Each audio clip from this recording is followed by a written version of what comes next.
Hey there folks, I'm Joshua Orro, the Mustang Prince, and after last time I need something good to talk about. So today might be a great time to head back to Neverland to visit Tinkerbell and her friends from Pixie Hollow. Now, last year I did talk about the Pirate Fairy, and as I said before in that blog, I liked it because it gave build up to everyone's favorite codfish and to TikTok the crocodile. So, what am I going to look at this time? Well, just recently I've been hearing word about a mysterious creature who's awakened from a 1,000-year-long hibernation, and he's featured in today's review. Released to DVD on March 3rd, 2015, the movie is Tinkerbell and the Legend of the Neverbeast. So, let's get this show on the road.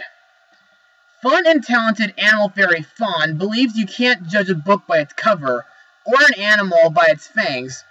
So she befriends a huge and mysterious creature known as the Neverbeast, who she names Gruff. While Tinkerbell and her friends aren't so sure about this scary addition to Pixie Hollow, the elite scout fairies set out to capture the monster before it destroys their home. Fawn must trust her heart and take a leap of faith if she hopes to rally the girls to save the Neverbeast. So, my thoughts?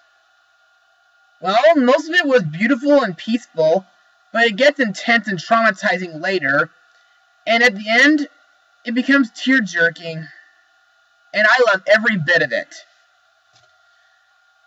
Now, there isn't really much to say in my Mustang notes, so I'm going to give my own personal thoughts about it.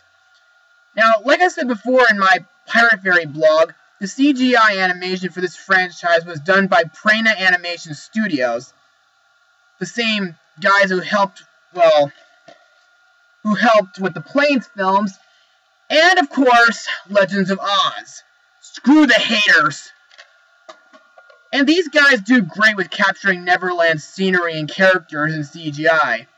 Even the storm featured in it is pretty intense for a Disney spin-off. In fact, it almost makes me think of the storm the Shadow Blot made in Epic Mickey. Now, this film also features some good songs too, but there is one song I have yet to talk about, which is called Strange Sight. It is performed when Fawn discovers the creature, and, well, it's like, well, it plays when she's like trying to research him, and also while he's trying to build his strange rock towers that he's collecting for a certain purpose. And at the end of the film, it's sung when Gruff's about to be ready for his new hibernation. That's basically all I have to say now. So, let's move on to the cast of this film. Our main character, Fawn, is voiced by Jennifer Goodwin, who was Snow White on ABC's Once Upon a Time, and last year provided the voice for Chef Andre's daughter, Gwen, on Sophia the First. I also recently heard that news that she's going to be in Disney's next animated feature, Zootopia. Now, for the past few films, Fawn has been a supporting character for Tinkerbell. However, in this film, she has a big role to play. She has a big heart, which they say sometimes gets her in trouble, especially when it comes to bringing dangerous animals like baby hawks into Pixie Hollow.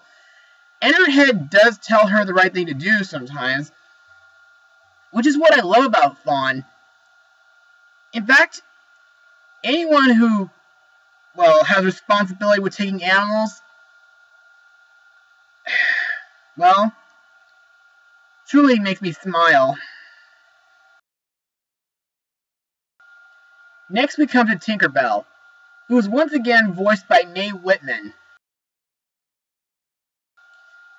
who was Patricia Whitmore, the president's daughter in Independence Day, and Katara from Avatar: The Last Airbender. Now, Tink's role in this film is pretty much different. She plays out pretty much like what the other fairies were in the past few films, like supporters. But either way, I still like how Tinkerbell has improved over the course of the franchise, and I also find it funny that Tinkerbell does spot out that Fawn, well, used a certain look that she invented.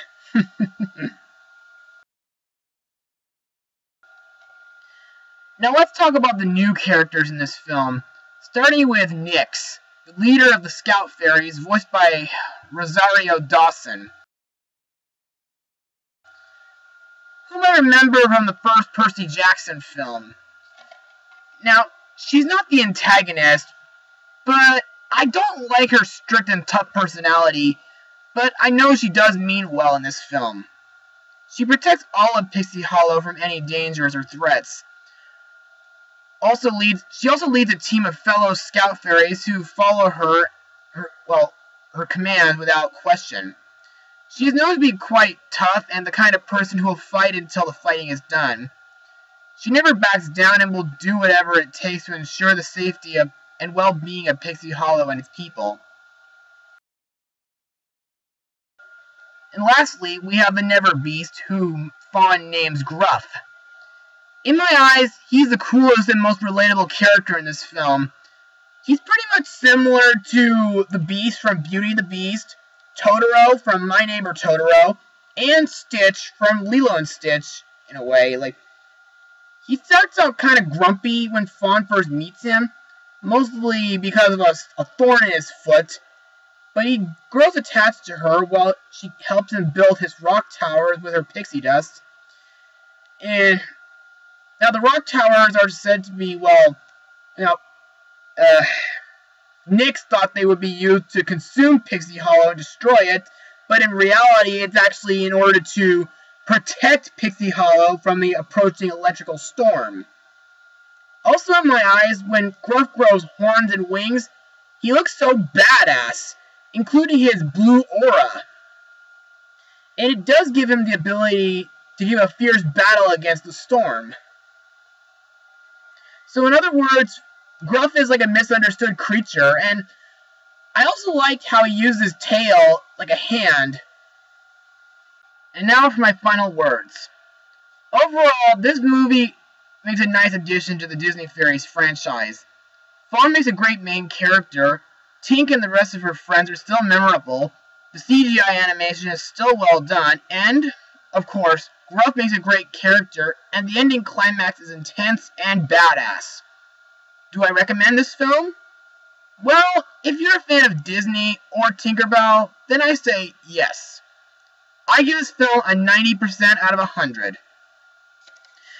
Well, that's it for today, gang. Be sure to join me next time, because next time we're going to talk about a certain Disneyland area. Mustang Power.